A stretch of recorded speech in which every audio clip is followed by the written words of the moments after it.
Greetings. This is a follow-up on a couple of videos I've already done, one called Understanding the Calvinist and the other one called Of God. This one is called The Natural Man / The Free Will of Man.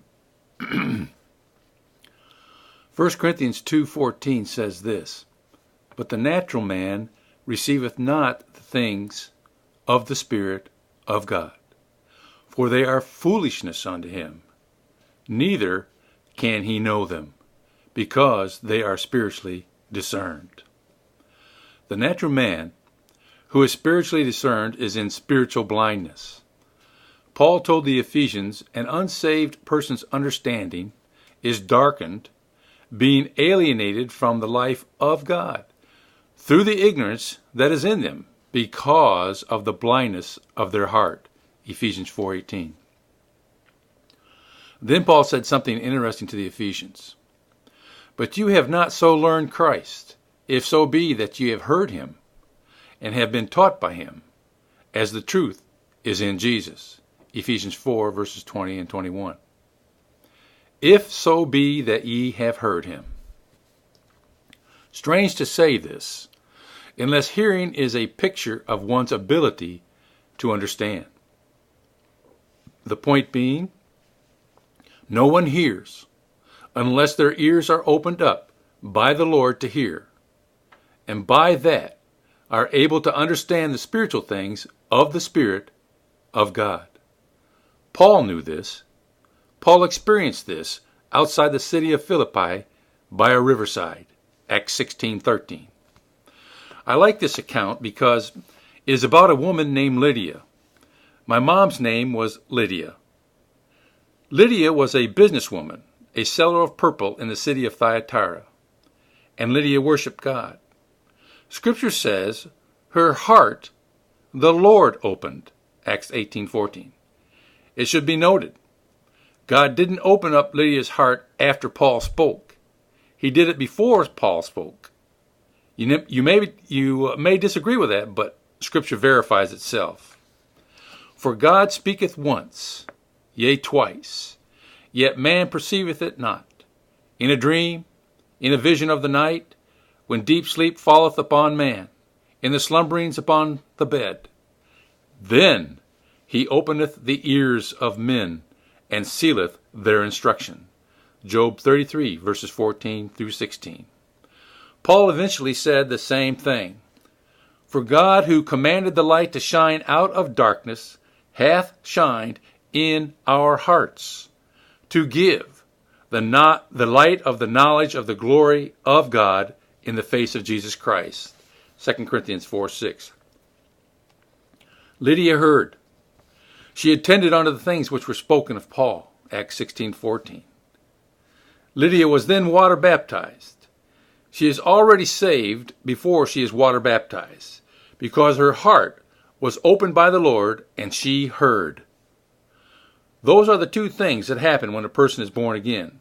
Their heart is opened up by the Lord, and they hear. Both indicate there is spiritual understanding given by and of God. Then she was water baptized. A side issue here about water baptism. The believer is not water baptized to be saved, to literally have their sins washed away, as some teach. John writes, "Unto him that loveth us, and washed us from our sins in his own blood." Revelations 1:5. After Lydia is water baptized, she says to Paul, "If you have judged me to be faithful to the Lord, come into my house." Acts 16:15. Faithfulness unto the Lord is why a believer is water baptized. It is testimonial action of faithfulness, which is part of a walk with the Lord. The natural man cannot and will not respond like Lydia did. They are spiritually discerned. They cannot understand the things of God until the Lord opens the heart, and then they hear the good news. After this, the walk of a believer begins, and water baptism is an act of faithfulness unto the Lord. There are two different meanings for not being able to understand or know the things of God. One means to understand intellectually, while the other points to understanding experientially. In relation to salvation, Paul isn't saying an unbeliever cannot understand things in the Bible. He isn't saying an unbeliever can't grasp basic theology. He's not saying an unbeliever can't interpret the Bible. Paul is saying an unbeliever cannot know the things of God experientially. To know the things of God experientially, the heart has to be opened by the Lord, and the person hears the truth of the gospel and truth to walk faithfully as unto the Lord. The natural man sees the things of God as foolishness because they are spiritually blind. The Bible says, with the heart man believes unto righteousness, and with the mouth confession is made unto salvation. Romans 10:10. The Lord opens the heart, and the ears hear, because life is given, and the whosoever call upon the name of the Lord. Romans 10:13. Salvation is of God. Comparing spiritual birth with physical birth will help the believer understand our own salvation, or being born from above of God. Some don't like this comparison because it messes with their doctrine on salvation, which advocates the free will of man. The term free will is man's definition of what they think is going on with salvation. Their position places emphasis on man's will to decide to believe the gospel and then be saved because of their decision. I've heard critics of my understanding, and those who would agree, say that this is about money, power, and control in the Christian world of doctrine. And then those same brothers are out there pushing their own books for sale. Anything that opposes their belief of salvation then becomes false doctrine. But they are selling their books and seeking to control others, which has an enabling feel for power. Go figure. What needs to be done is to seek out what the scriptures teach about salvation, about belief, about being able to hear the gospel, understanding that the Lord opens the heart and the ears to believe. Salvation is of God. Scripture is clear. Those who received him were born, not of blood, nor of the will of the flesh, nor of the will of man, but of God. John 1:12 and 13. John explains what this means. For as the Father raiseth up the dead, and giveth them life, even so the Son giveth life to whom he will. John 5:21. The will of man is not in this picture, but the Father and the Son's will is in saving us. John goes further by quoting Jesus' own words. This is the work of God, that ye believe on him who has sent him. John 6:29. Without spinning this into a free will argument for salvation, the passage simply says that belief is of God. Scripture says the Lord knows from the beginning those who will believe. But there are some of you that believe not. For Jesus knew from the beginning who they were that believed not and who should betray him. John 6:64. That mentioning of betrayal is not just about Judas. It's about those who belong to him and yet betray him. An example of that is Peter, who denied the Lord 3 times just before he was crucified. Jesus stands before the Sanhedrin just before he is crucified.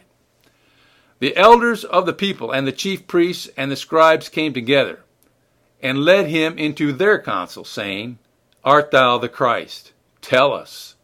And he said unto them, If I tell you, you will not believe. Luke 22:67.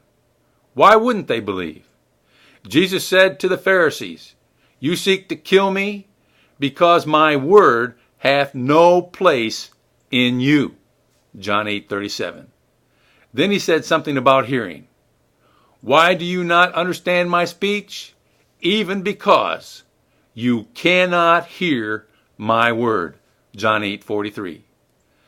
The difference between those that hear and cannot hear is recorded. He that is of God heareth God's words. Ye therefore hear them not, because you are not of God. John 8:47. Is there life before one is born? The answer is yes. That is seen in the physical when we talk about abortion. Why is abortion wrong? It's wrong because in the womb there is life, and yet the child is yet to be born. The same is true for spiritual birth. There is life given the person to hear, to believe, to be born again. The outward expression of this life comes from the heart when a person confesses Christ, the Son of God. That is of God. The natural man will not confess Christ as the Son of God, as the only way to the Father in heaven.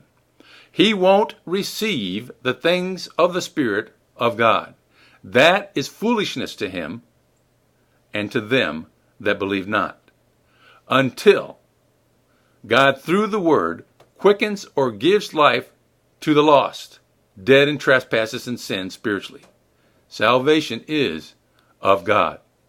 The question then is, do you hear the gospel of our salvation, which is in Christ? Do you know from the heart Jesus as Savior?